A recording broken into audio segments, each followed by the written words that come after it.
pass out. When I wake up, I think I've done terrible things. What is it you think you've done?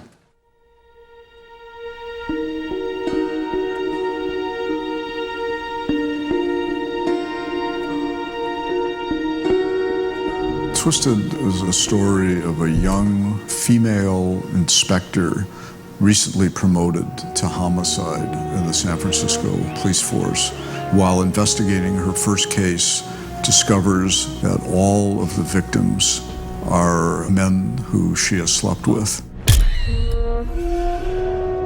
We receive somewhere between 50 and 100 scripts a week. One of my executives said, "We have one. You better stop what you're doing and read it." I read it, and we concurred that this was a winner. It looks to be, at first, the classic movie setup of woman in danger, but it turns out to be a lot more interesting than that. What is this? It's my gun! Gun! I love the idea that Twisted was a psychological thriller. It wasn't just two buddies going after somebody. This was a case unfolding, a psychological case, and as we proceed deeper and deeper into the story, Do you live around here? the more complex does the plot become. There's been another murder. And I'm my best suspect. The minute I heard it was Ashley Judd, I was interested. I'd seen thriller films that she'd been involved with, but this I felt was a complete departure from those films. She wasn't really the victim. She was tough, a tough lady, and having to operate not only psychologically in a tough way, but physically in a tough way. Jessica is pretty tough, but that's not the only note. And I had to learn that, because when I read it, I really had this idea that it was someone who was tough. And all of a sudden I had to really pause and back up and find that there was this incredibly well-rounded and fully expressive person without one trait overwhelming the other, such as toughness eclipsing her vulnerability. It also had a kind of a sexuality to it that I felt her other work lacked. And knowing Ashley, that I think is her strength. She's a very sexy woman. The movie is challenging our preconceived ideas about gender allowances. The conduct that's typically ascribed to men and women is merged.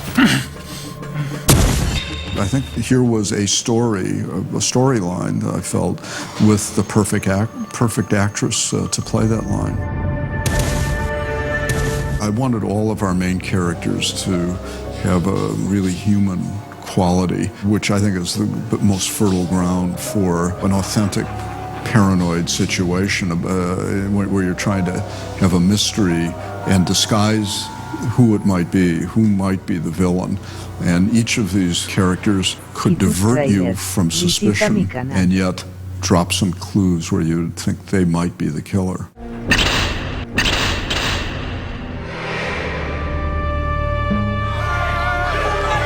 I've learned a lot about the police world and what a genuinely tight-knit community it is. The gentleman who is the police advisor on our movie, when we first met, the first thing he wanted to talk about was partners.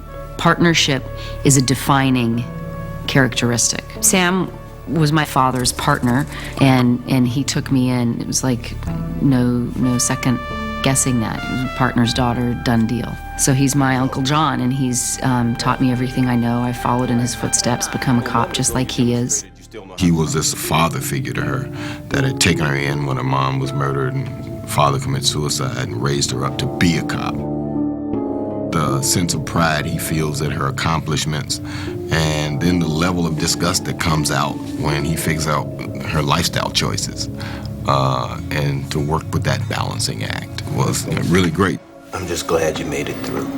What do you say about Sam? He has brought a dimension to the film that was never in the original screenplay. He makes it come alive. Back up, boys. You're breathing my air. Andy Garcia plays our partner. He's protective. He's a little chauvinistic. and they have this little headbutting. How could you? How could you do that to me? And it makes for an interesting dynamic, and we hope that they're going to end up together at the end of the movie. My character is not the protagonist in the film. My character has a specific function, and that's what you have to come to the table with. How do you best function in the story, and what kind of raw material can you provide to Phil Kaufman, the director, that can later on, as he's piecing together this sleight of hand type of thriller, to give him as many options as possible with your character.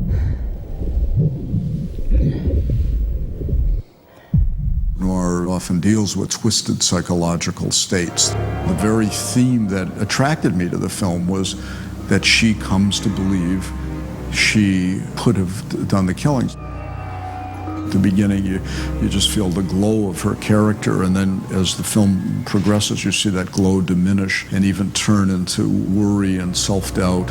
If it could be validated psychologically, I thought we could make her downward spiral work. There are times where she does have blackouts. Maybe she's passed out from drinking too much wine. She may be too tired.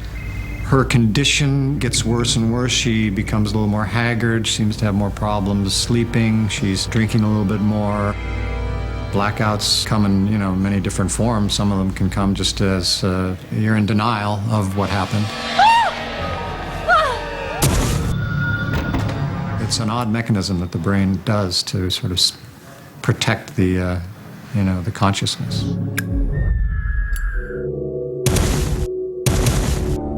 Obviously, noir is thought of as black and white. If you start doing this type of film in color, there's certain types of lighting that you do.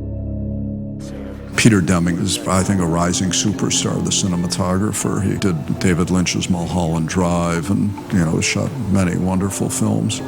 Peter decided to use this ACE process, which makes the blacks blacker. It's a little something you do in shooting, and then, in the lab have to do certain things, printing. It was really important as we got to that point in the movie where she really feels, she says to David Strathairn, the shrink, am I going mad? All of that needed a very subtle build, and it comes with choosing the shots, the type of lighting, and of course it comes with Ashley Judd being able to act that.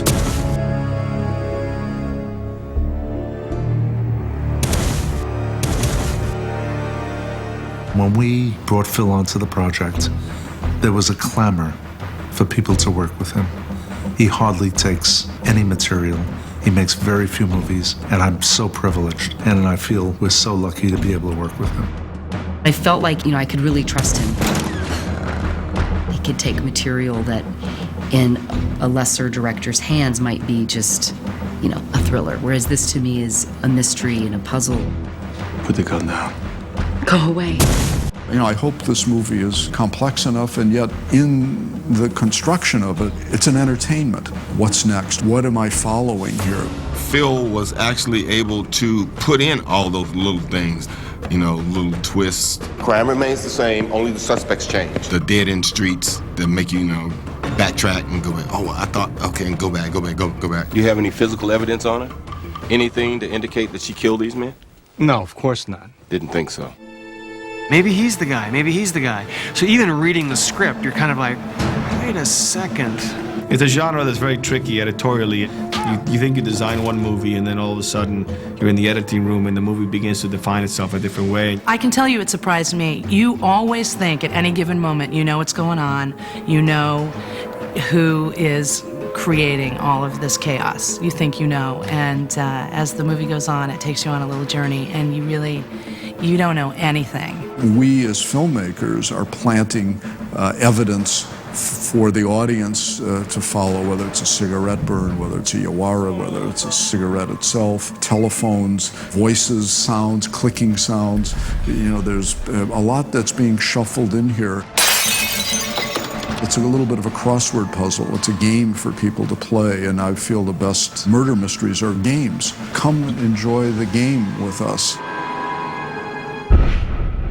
The title alone excites me. It has maybe something to do with the convolutions of the plot. It has something to do with the road that's twisted that they all go down within the movie, and it has something to do with perhaps their motivations.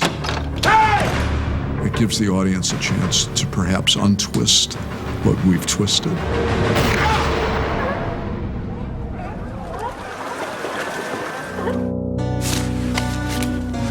Where were you the night of September 25th? The night Bob Sherman was killed.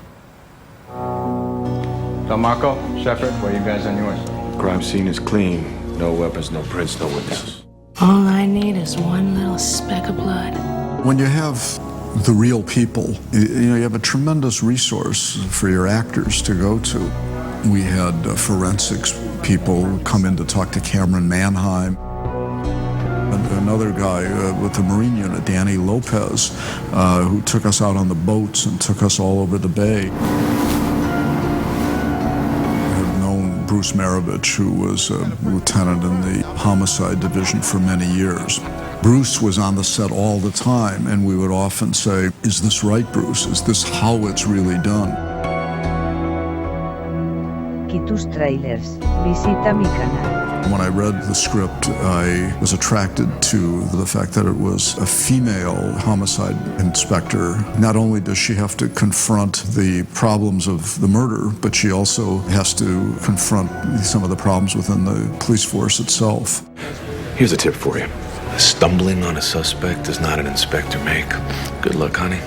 I happen to know someone on the San Francisco police force who is almost the real-life character that this could have been based on. Hey, the first female chief of police of San Francisco right here. Mark my words. Oh, yeah. My name is Maureen D'Amico. I'm a police inspector with the San Francisco Police Department, and I'm assigned to investigate homicides. In 1973-74, the police department was hit with a federal lawsuit to open up its hiring to minorities and women. So it was somebody telling me I couldn't do something, and my personality saying I'm going to do it to prove you wrong. Out of my way, macho. When I actually entered the academy, it was a whole new world that I was ready to explore, and I knew exactly what I was getting into. I knew it wasn't going to be easy. There were men that were ready to give the women a chance, and there were men that wanted no part of us. I never backed away from a fight, from being right next to my partner, and the minute you showed that part of your personality, word spread very quickly throughout the station you were working at, and they'd say, hey, D'Amico's ready to get in there and do her half of the job. You don't have to worry about her freezing on you or running away from a situation. There was never a time that I wanted to quit. Yes. Hey! The work of an inspector is the investigative detail or bureau of the police department. The radio cars are always the first responders.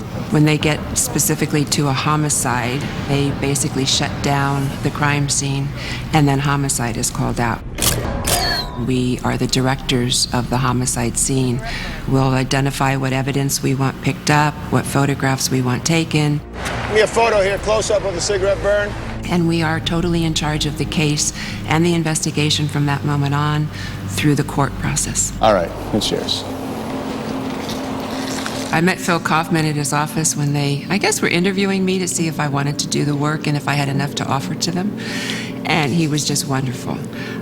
He immediately accepted one of my changes to his script. The initial one was they wanted Jessica Ashley to be, as we say, juiced into homicide because her godfather was a high-ranking official in the police department, which is Samuel L. Jackson. And I just shook my head and I said, please don't do that to her character, that the women of San Francisco have fought so hard to earn their place, to get their positions in the rightful manner, the same way the men have.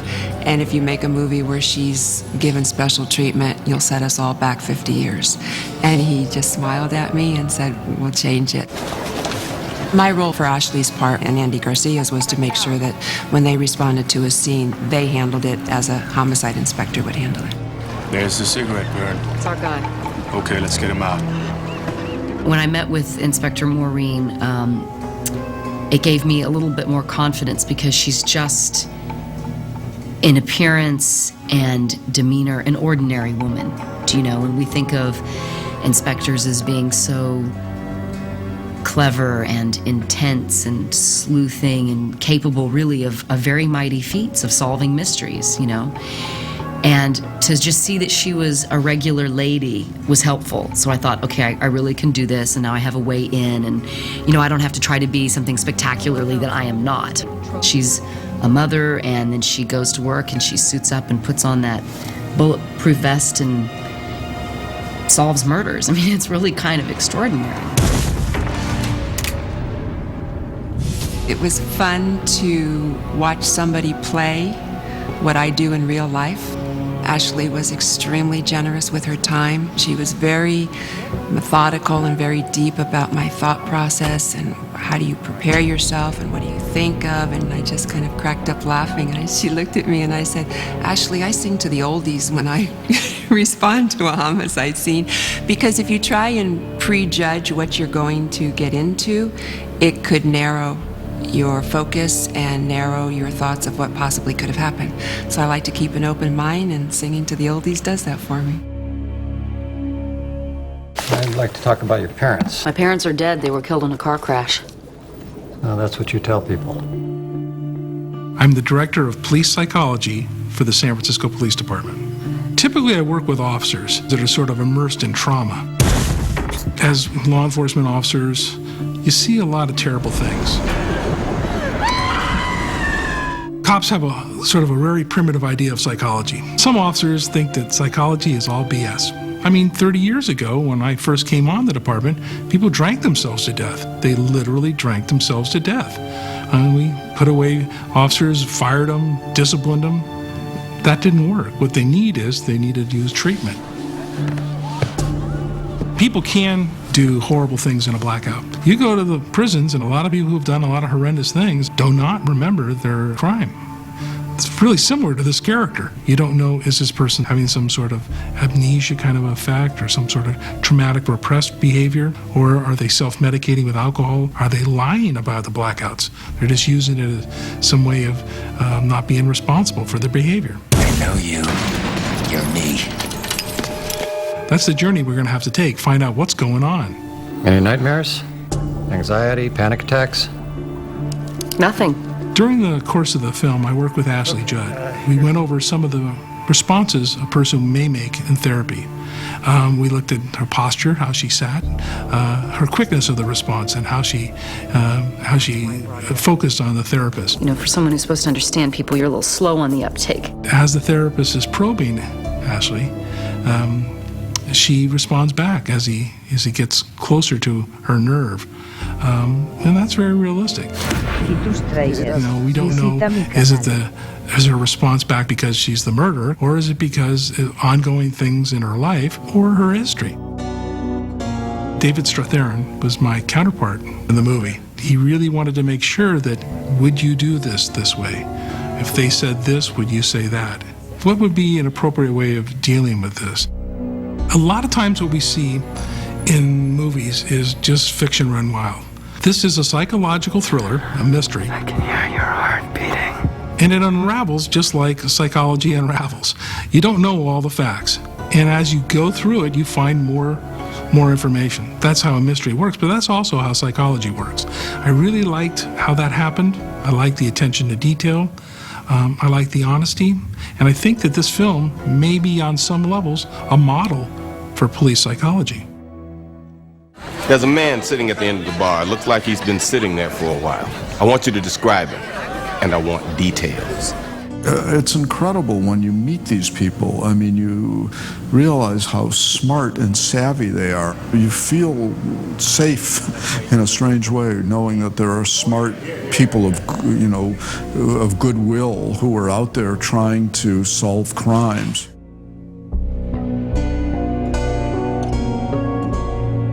White male, late 40s, 6 foot, 200 pounds, thinning gray hair, glasses. He's wearing 2 gold chains with some sort of medallion.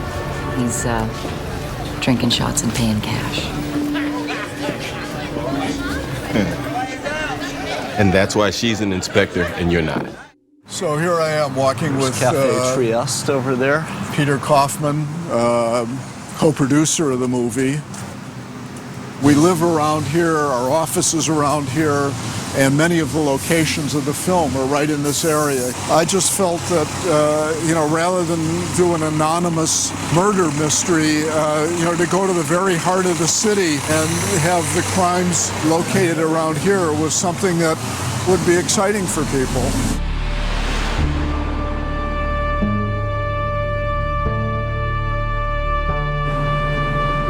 San Francisco, like New York, kind of inundates itself into your film. Kind of starts becoming a character on a day-to-day basis.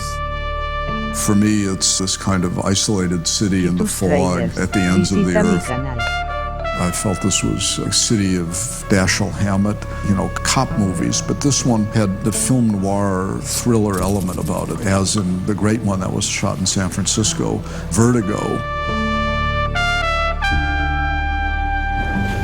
At night, the fog comes in and washes the city clean, and it's almost like it's a new city the next day. You are to the sternum. I love the sounds. The sea lions and the gulls and the lights at night. There are things that are essential in a film noir. Drastic angles. You have the city that is coming off the water and reaching up into heights and hills. And you have the fog, which is essential in a film noir. I mean, it's a great place to shoot. It's a great city, but for this particular kind of, the choices that are being made for the movie stylistically, it's a great place to be.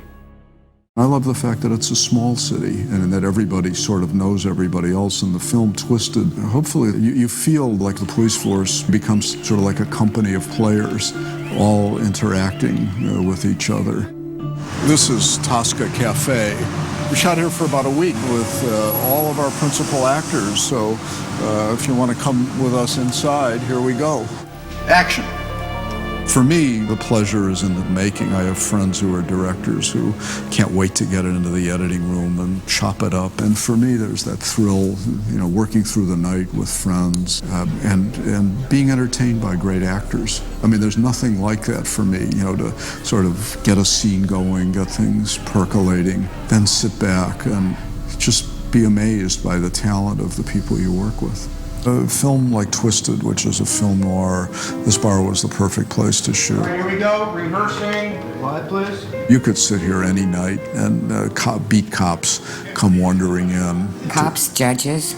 Cops and judges. Criminals. Criminals, a lot of criminals. And the mayor, who was here he all was the the time. best, Willie Brown. Remember we went to North Beach Restaurant with Sam Jackson and Willie Brown, and boy, Sam was just like studying Willie. Being fortunate enough to actually kind of hang around and spend some time with Willie Brown and watch him deal with people kind of gave me a clue about how he kind of throws his weight around in a different kind of way in that kind of environment with different classes of people. And Andy Garcia was here all the time. Andy Garcia would come and play the piano over here for just regular customers. And it's, I love making a movie where you have a place to hang out, where people just don't go home at night. And I can say, where were they last night, Jeanette and Sheena? In fact, they were here. That's why when it came to choosing a cop bar for the party, this was the place to choose. Inspector Shepard Homicide. This is the heart of North Beach. We're on Columbus. Right over here is Transamerica Building. Right across the street is Vesuvio's, another bar we've shot in. We shot in that alley right next to Vesuvio's. You think she's entering another bar, as she did early in the film. In fact, it's a dream of her picking up one of the guys and then going out into the alley. She starts believing that she is actually the killer. Here's the street Ashley walks down. To my mind, the quintessential San Francisco street. Dennis Washington put a few neon jazz signs to add a little flavor to it. And we had to wet the streets down that night, but generally you don't have to do that. This is the saloon where she picks up the first guy that she goes out with. And the apartment was shot right up in on that balcony.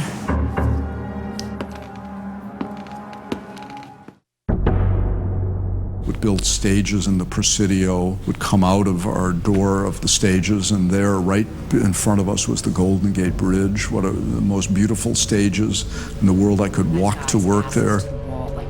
The set that Philip Kaufman found is really, really cool, and I think we call it the dirt bin or the dust bin or something like that, because it was pretty scummy to work in all day long, but it looks awfully cool on film. And the wharfs and the docks. This shot may come after that one. He actually found some interesting spots to shoot in. I want to use the front end of that pan so that Andy doesn't have to go too many strokes before you tell him to look up. And made San Francisco look very different than what you normally see. We walk this street every day. There's La Bodega. And right off here is La Bodega, where the flamenco dance takes place, and our office is in this area, our daily life is here, and I just thought it was the perfect place to set our murder mystery.